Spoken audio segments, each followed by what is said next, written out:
Okay, so welcome back to this next video in which we are discussing voltage-gated potassium channels. Okay, right, so we've just looked at the gating mechanism of the voltage-gated potassium channel. We've looked at the fact that there is this V-gate, which is made by the S6 membrane-spanning alpha helices, which in the closed state of the channel are bent inwards to obstruct the intracellular aspect of the pore of the voltage-gated potassium channel. Okay, and then what happens is when you depolarize the electrical potential difference across the cell membrane, the S4 helix of the voltage sensing domain moves outwards because it has a positive charge and is therefore attracted to the intracellular compartment when the electrical potential difference is at negative 65, but when it moves up to negative 40 millivolts, the attraction is going to be reduced, and that's going to be like a spring being let go of, and it's going to recoil back outwards. Okay, and this change in the voltage sensing domains is then going to be transferred to the pore forming domains by the S4, S5 linker, and that's going to cause a conformational change in the pore forming domain, which will bring the S6 helix outwards and turn it into the open state where potassium can now move through. Okay, so the next topic we want to take on is the selectivity filter, this narrower portion of the pore here, which is the portion that is responsible for selecting potassium ions over other cations which will be found in physiological fluids, such as sodium and calcium ions. Okay, and we want to understand how this selectivity filter is going to select potassium ions. Okay, right, so we know that the selectivity filter is this narrow portion of the pore of the potassium channel, okay, and that it's lined by the P-loops, okay, but which specific portion of the P-loop is actually going to line the selectivity filter?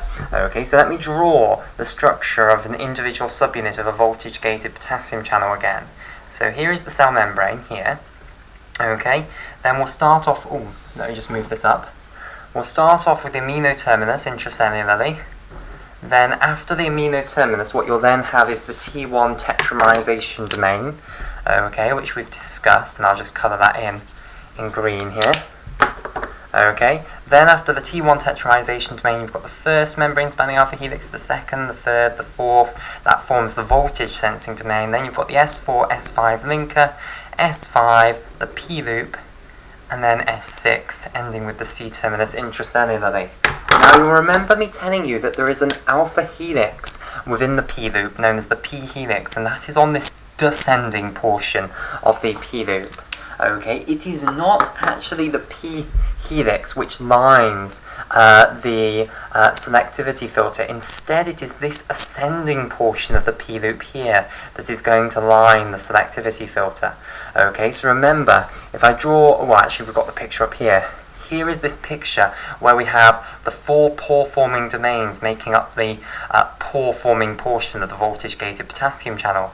Each one of these is going to be contributing a P-loop, and for all of them, you'll have this ascending portion of the P-loop, which you can't actually see, this ascending portion of the P-loop here, which I'll colour in green, this portion here, that is the portion that's actually going to be lining the pore, okay? Right, so basically, what you're going to end up with is four of these ascending portions of the P-loop lining the boundaries of the selectivity filter. So what it's going to end up looking like is something along the lines of this. Okay, so now what I'm drawing is the selectivity filter here, this narrow portion of the pore of the voltage-gated potassium channel.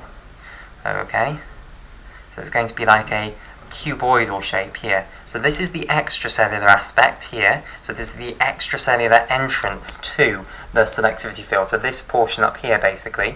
This is the intracellular exit from the selectivity filter, this portion here. Okay, and this then is the pore going through the middle. And these lines here, which I'm now colouring in green, these are the ascending portions of the P-loops coming from the four separate pore-forming domains of the four separate alpha subunits of the voltage-gated potassium channel. Okay, right. Now, in all alpha subunits of the voltage-gated potassium channel, there is a conserved sequence of amino acids in this ascending portion of the P-loop. Okay, and I'm now going to give you that conserved sequence of amino acids. Okay, so the conserved sequence of amino acids is T, and I'm doing this in single letter amino acid code, TVGYG. Okay, so let me just make sure that everyone's familiar with single letter amino acid code. T is the single letter code for threonine.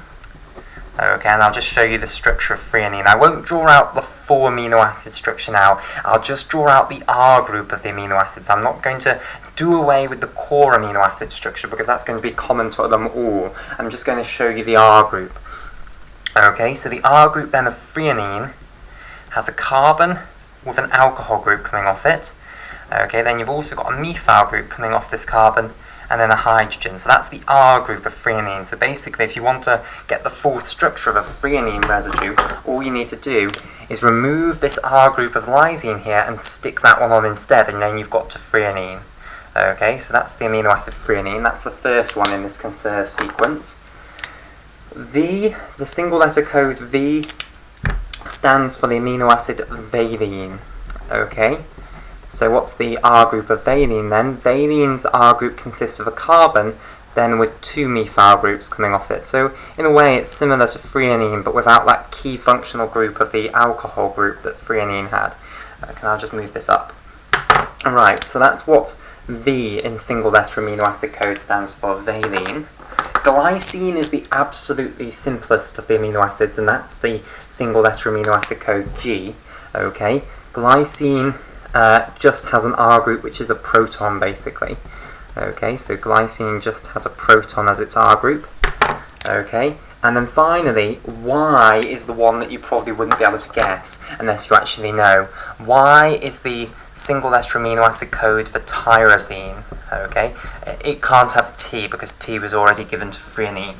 Okay, so tyrosine's R group then consists of a methylene group, then with a benzene ring coming off this, which I'll draw like so, and then an alcohol group coming off the benzene ring.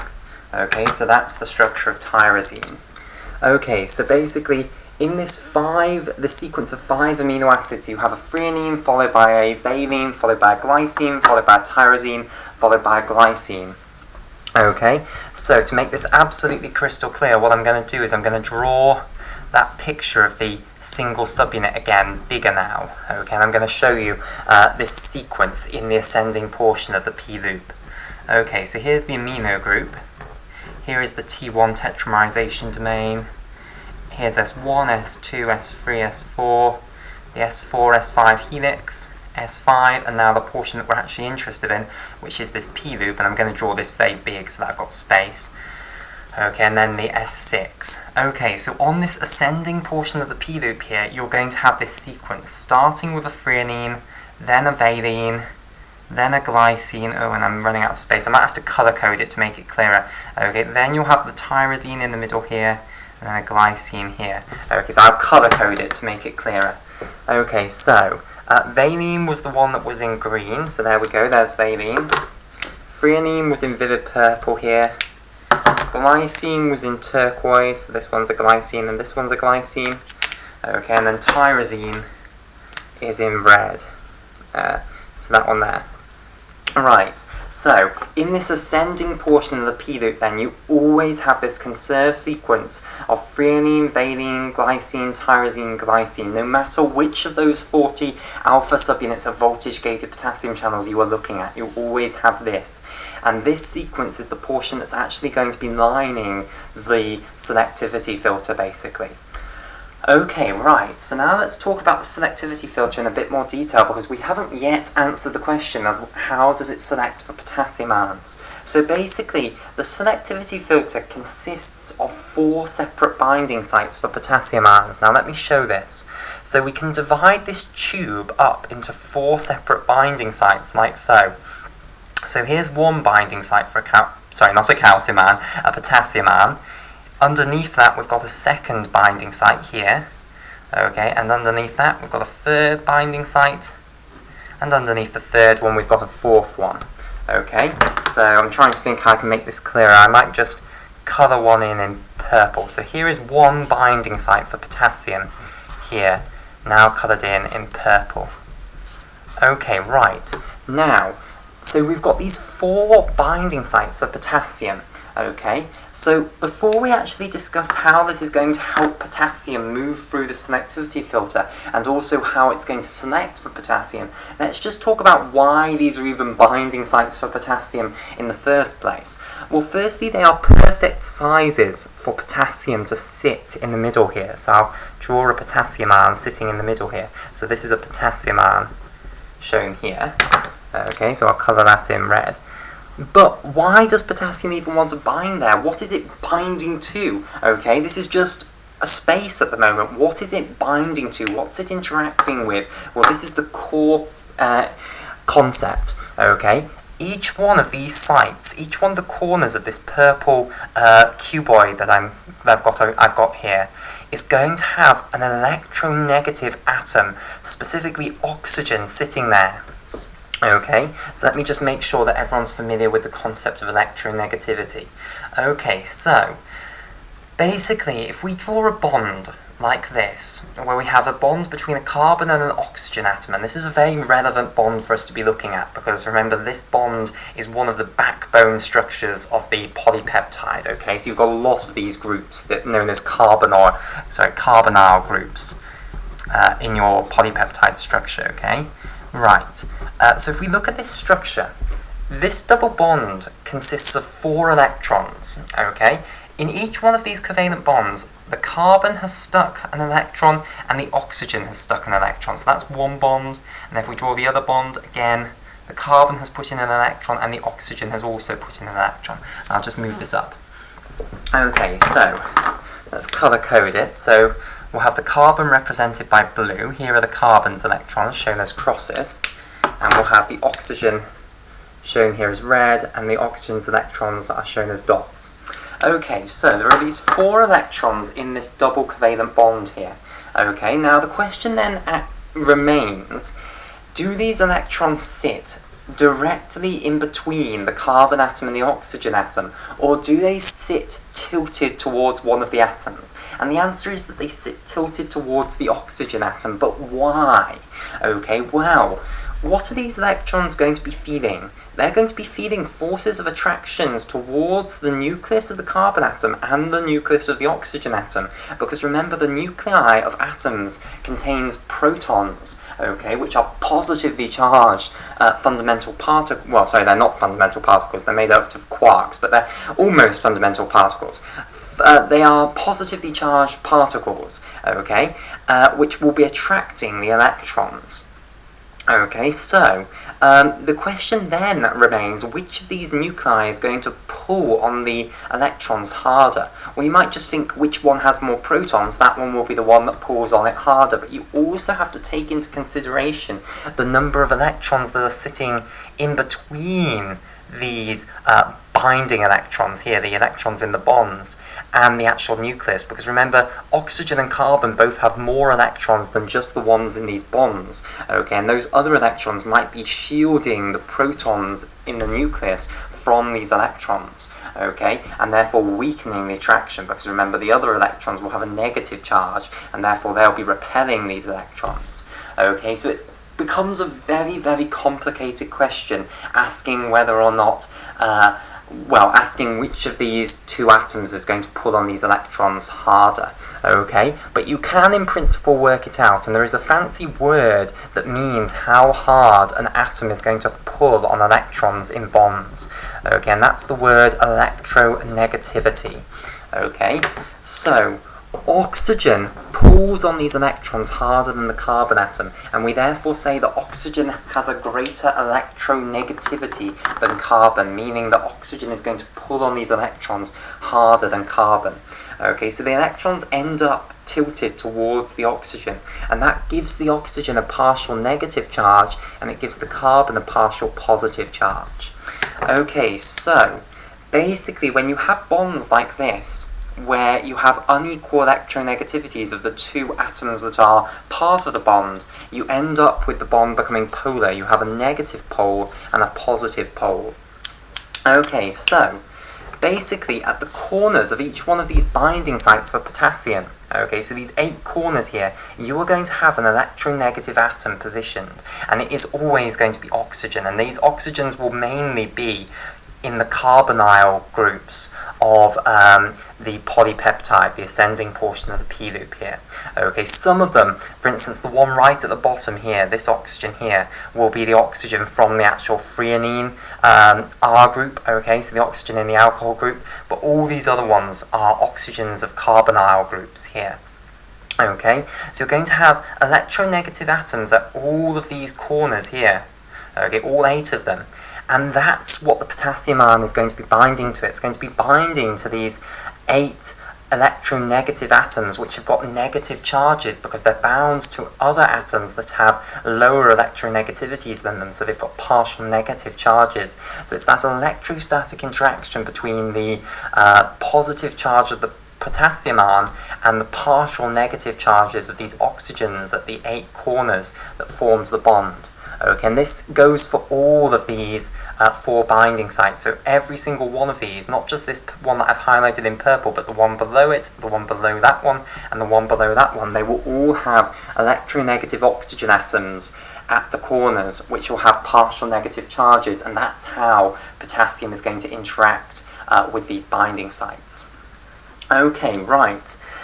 So, why then is this selectivity filter selective for potassium? Well, the answer is that other atoms are not the correct size to actually interact with the cage, as it's called. So this structure is known as the selectivity filter cage, okay, because it looks kind of like a cage.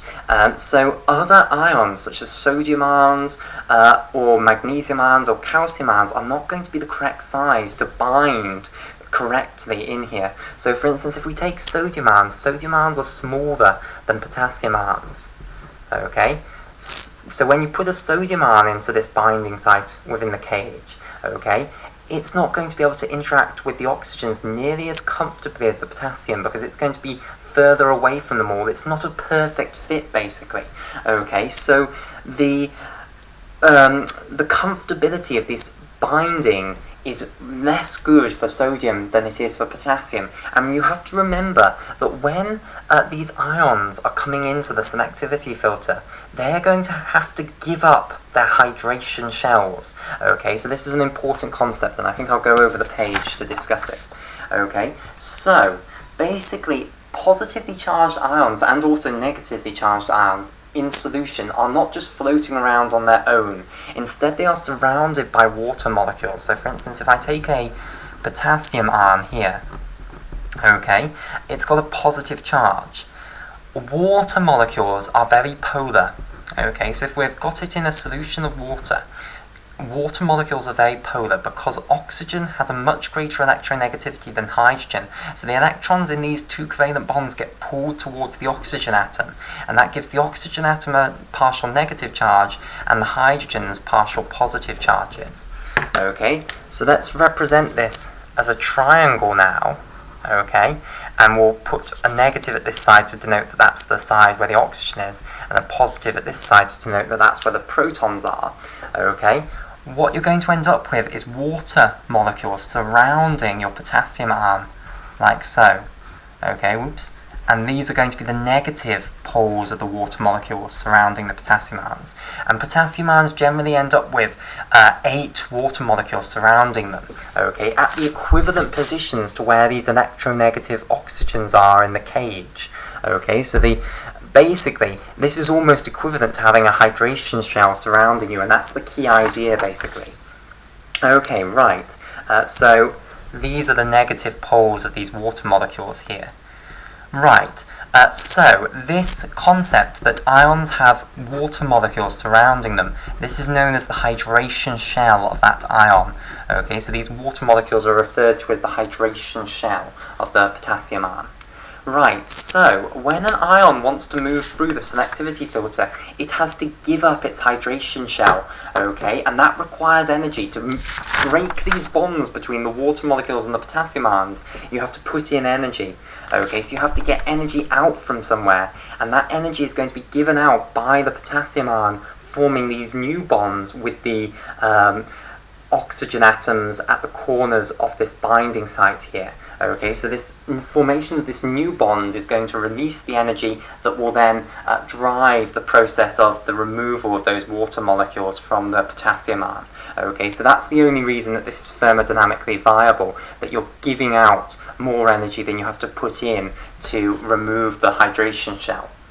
Okay, then the idea as to why sodium ions rarely go through this is because basically the hydration shell of sodium, when you remove that, you'll have to put in lots of energy, and then the energy that you'll then get given out again when the sodium ion comes into this binding site will be less than the energy that you had to put in to break its hydration shell, because of how weakly sodium is going to interact with these 8 oxygens here, because it's not the right size to interact with them in the way that potassium will.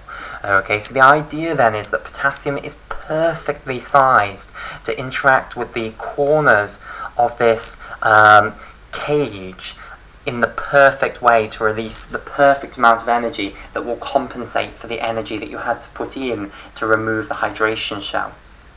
Okay, right, so we'll call it there for this video, and we'll continue this discussion in the next video, where we'll talk about how potassium ions are actually going to move through the selectivity filter, and then we'll move on to N-type inactivation.